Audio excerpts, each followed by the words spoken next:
My name is Fatima, and my story begins in a place of silence, shadows, and heavy chains that no one else could see. I was born in a small town in Iran, where tradition ruled every corner of life. My father was a strict man, shaped by years of devotion to the mosque. He carried pride in obeying the Quran, and he expected the same from us. My mother lived quietly, believing a woman's duty was to obey her husband and accept everything as Allah's will.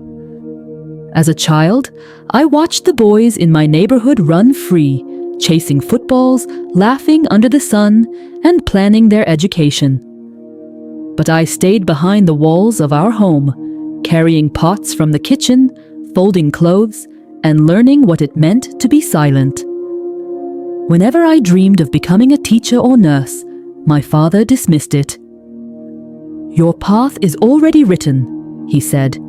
"Your duty is to marry well and obey your husband." I learned early what it meant to cover my head, lower my voice, and hide my dreams. My brother roamed the streets at night, while I was reminded, "Stay inside, Fatima. Honor comes from obedience." I lived in a cage, but at that time, I had not yet realized its bars. When I turned 19, a man named Karim arrived from America to visit his family in Iran. He was older, successful, and carried himself with a confidence that impressed my parents. He noticed me during one of his visits to the mosque, and his cold gaze followed me, though I lowered mine as instructed. Within days, my father told me Karim had asked for my hand in marriage. I felt my throat close, but my lips could not form a protest. Silence was safer than rebellion. My parents were overjoyed. Karim promised to take me to San Francisco to enroll me in good schools and give me a better life. To my family, these words were treasure. Within weeks, the wedding was arranged without my opinion, without my choice. The night before we left Iran, I lay awake listening to the familiar sounds of my neighborhood, wondering if I would ever hear them again. I tried to convince myself that America might be different, that maybe I would finally be free. When we landed in San Francisco, I felt my chest rise with fragile hope. The airport was full of women without headscarves, laughing and walking boldly. As we drove through the city, the sight of the Golden Gate Bridge caught my eyes for the first time. Its size, its strength, and its beauty struck me deeply. Something about it whispered of freedom. I stared at it, silently promising myself that maybe, just maybe, life could change here. But hope can be deceiving. Karim's promises evaporated the moment we arrived at his apartment. He locked the doors each morning when he left for work. I had no phone, no television, no friends, and no freedom to step outside. My only window became a cruel reminder of the life others enjoyed, but I could not touch. In Iran, at least I could visit the market or call my mother. In America, I had nothing. Karim reminded me constantly that my job was to obey him, quoting the Quran as his authority. If I asked questions, he grew angry. If I showed sadness, he frowned. I was not a wife to him. I was an object. The only time I left the apartment was on Fridays, when Karim took me to the mosque.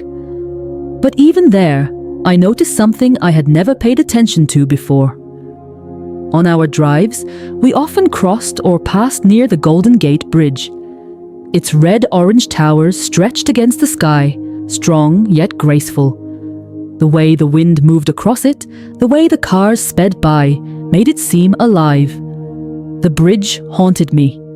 It became more than a structure of steel. It became a symbol, a reminder that there was a world bigger than my cage. Late one night, Karim carelessly left his phone unattended.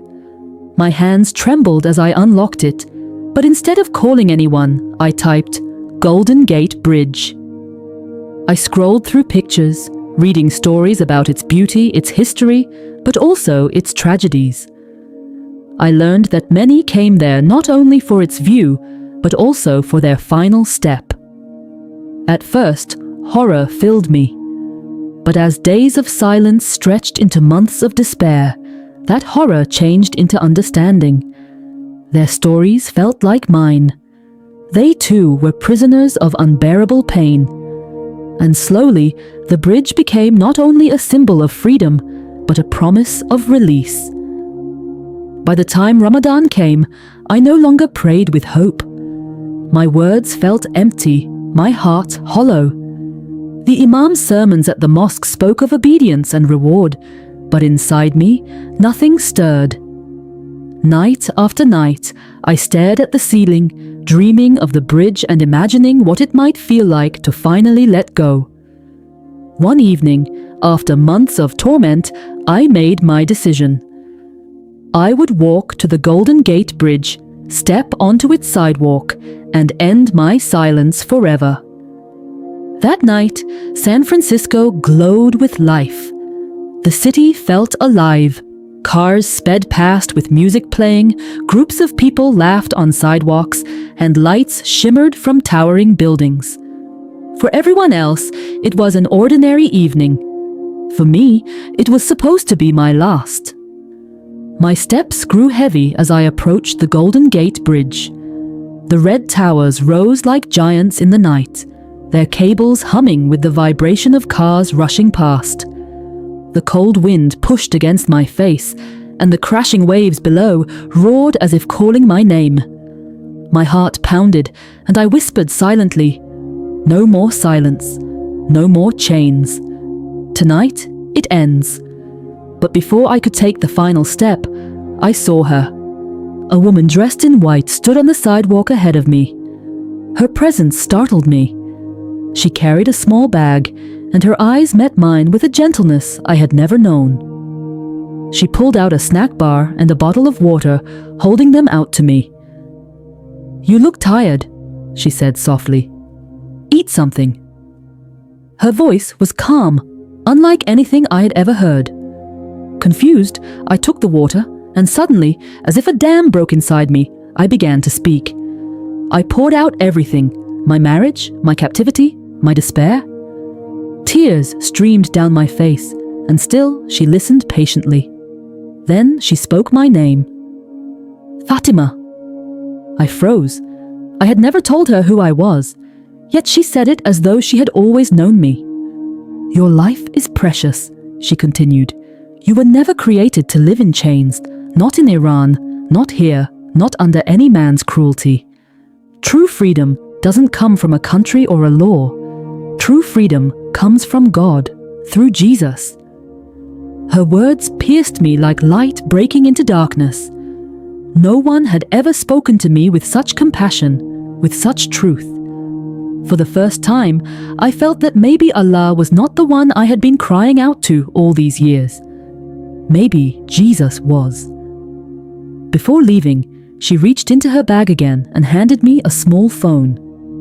"This is yours," she said. "Keep it hidden. Here is a number you can call. You are not alone. When you are ready, call and you will find help." I gripped it tightly, but when I turned to thank her, she was gone. The bridge sidewalk was empty. My heart pounded as I realized I had met more than a stranger. I had met a messenger. Perhaps I had met Jesus himself. That night, I walked away from the edge, not into death, but into life. I returned home with a fire inside me. In time, I called the number she had given me and connected with Christians who confirmed what my heart already knew. Jesus had met me on the Golden Gate Bridge. The place I once chose for death became the very place where I found eternal life. The bridge that symbolized my end became my beginning. And today, whenever I see the Golden Gate, I no longer see despair. I see my testimony. It was there that Jesus rescued me, and it was there that I was set free.